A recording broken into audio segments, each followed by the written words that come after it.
ದೇವರನ್ನು ಆರಾಧಿಸುವಾಗ ಅನುಸರಿಸಬೇಕಾದ 30 ನಿಯಮಗಳನ್ನು ಈ ಕೆಳಗೆ ಉಲ್ಲೇಖಿಸಲಾಗಿದೆ. ಈ ನಿಯಮಗಳನ್ನು ಅನುಸರಿಸಿ ಪ್ರಾರ್ಥನೆ ಮಾಡಿದರೆ ಕಡಿಮೆ ಸಮಯದಲ್ಲಿ ಉತ್ತಮ ಫಲಿತಾಂಶಗಳನ್ನು ನೀಡುತ್ತದೆ.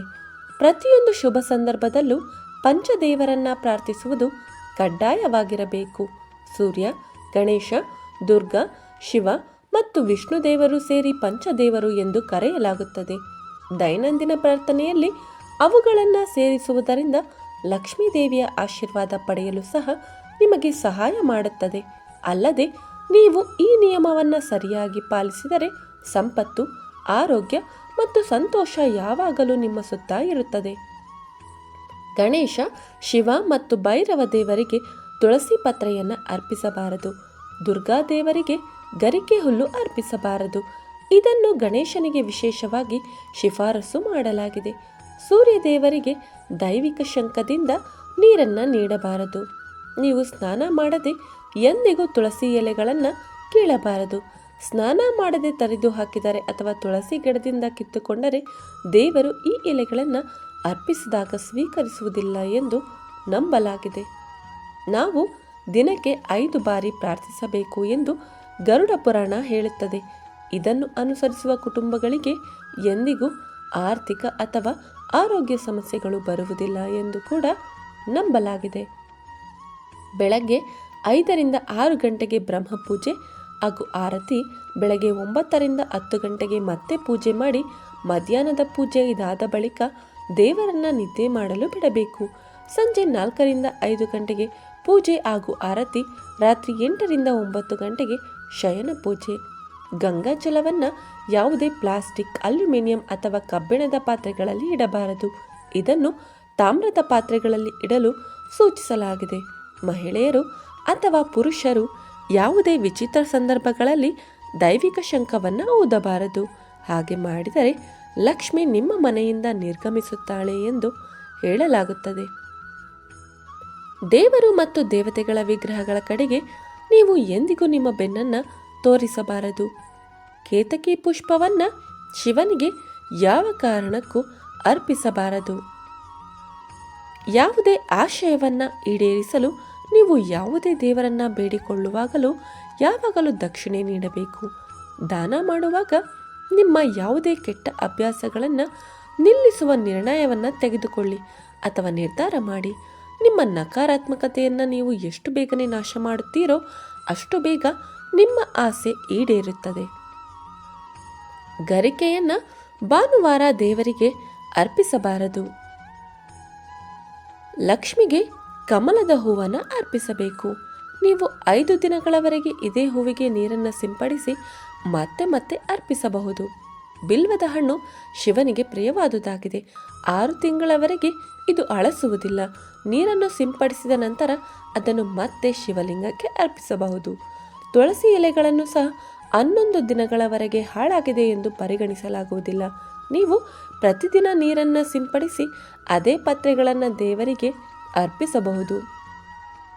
ಜನರು ತಮ್ಮ ಕೈಯಲ್ಲಿ ಹೂಗಳನ್ನು ಇಟ್ಟುಕೊಂಡು ದೇವರಿಗೆ ಅರ್ಪಿಸುತ್ತಾರೆ. ಆದರೆ ಇದು ಸರಿಯಾದ ಮಾರ್ಗವಲ್ಲ ಎಂದು ಹೇಳಲಾಗುತ್ತದೆ. ನಾವು ಹೂವನ್ನು ತಾಮ್ರದ ತಟ್ಟೆಯಲ್ಲಿ ಇರಿಸಿ ಅದರ ಸಹಾಯದಿಂದ ದೇವರಿಗೆ ಅರ್ಪಿಸಬೇಕು. ನಾವು ತಾಮ್ರದ ಪಾತ್ರೆಗಳಲ್ಲಿ ಗಂಧವನ್ನು ಇಟ್ಟುಕೊಳ್ಳಬಾರದು. ನೀವು ಒಂದು ದೀಪದ ಸಹಾಯದಿಂದ ಮತ್ತೊಂದು ದೀಪವನ್ನು ಬೆಳಗಿಸಬಾರದು.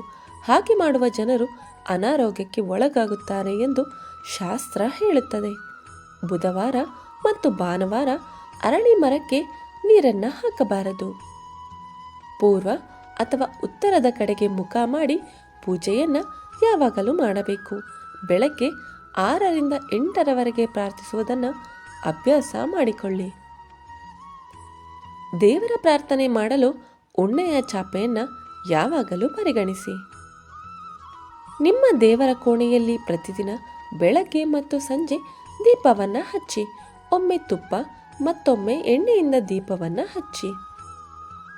ಪೂಜೆ ಅಥವಾ ಆರತಿ ಪೂರ್ಣಗೊಂಡ ನಂತರ ನಾವು 3 ಪರಿಕ್ರಮಗಳನ್ನು ಒಂದೇ ಸ್ಥಳದಲ್ಲಿ ನಿಲ್ಲುವಂತೆ ಮಾಡಬೇಕು.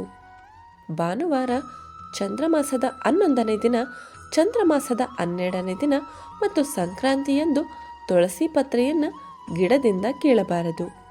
ಆರತಿ ಮಾಡುವಾಗ ಈ ವಿಧಾನವನ್ನು ಅನುಸರಿಸಿ ದೇವರ ಪಾದಗಳಿಗೆ 4 ಸುತ್ತು ಆರತಿ ಮಾಡಿ, ಹೊಕ್ಕಳಿನಲ್ಲಿ 2 ಸುತ್ತು ಆರತಿ ಮಾಡಿ, ಮುಖ 1 ಅಥವಾ 3 ಬಾರಿ ಆರತಿ ಮಾಡಿ, ಕನಿಷ್ಠ 7 ಬಾರಿ ಈ ರೀತಿ ಮಾಡಿ. ಪೂಜಾ ಸ್ಥಳ 1, 3, 5, 7, 9, 11 ಇಂಚುಗಳಷ್ಟು ವಿಗ್ರಹಗಳನ್ನು ಹೊಂದಿರಬೇಕು. ಇದಕ್ಕಿಂತ ದೊಡ್ಡದಾದ ದೇವತೆಗಳನ್ನು ನಾವು ಹೊಂದಿರಬಾರದು. ಗಣೇಶ, ಸರಸ್ವತಿ ಮತ್ತು ಲಕ್ಷ್ಮೀ ವಿಗ್ರಹಗಳ ನಿಂತಿರುವ ರೂಪ ನಿಮ್ಮ ಮತ್ತು ಲಕ್ಷ್ಮೀ ವಿಗ್ರಹಗಳ ನಿಂತಿರುವ ರೂಪ ಮನೆಯಲ್ಲಿ ಇಟ್ಟುಕೊಳ್ಳಬಾರದು. ಗಣೇಶನ ಅಥವಾ ಯಾವುದೇ ದೇವಿಯ 3 ವಿಗ್ರಹಗಳನ್ನು ಎಂದಿಗೂ ಸ್ಥಾಪಿಸಬೇಡಿ. ಅಲ್ಲದೆ 2 ಶಿವಲಿಂಗ, 2 ಸಾಲಿಗ್ರಾಮ, ಸೂರ್ಯ ದೇವತೆಯ 2 ವಿಗ್ರಹಗಳು ಮತ್ತು 2 ಗೋಮತಿ ಚಕ್ರಗಳನ್ನು ಸಹ ಸ್ಥಾಪಿಸಬಾರದು. ನಿಮ್ಮ ಪೂಜಾ ಸ್ಥಳದಲ್ಲಿ ಪ್ರತಿಷ್ಠಿತ ವಿಗ್ರಹಗಳನ್ನು ಮಾತ್ರ ಇರಿಸಿ. ಉಡುಗೊರೆ ನೀಡಿರುವ ಮತ್ತು ಮರದ ಅಥವಾ ಫೈಬರ್ ವಿಗ್ರಹಗಳನ್ನು ಇಟ್ಟುಕೊಳ್ಳಬೇಡಿ. ಗಾಜು ಒಡೆದು ಹೋದರೆ ತಕ್ಷಣ ತೆಗೆದುಹಾಕಿ.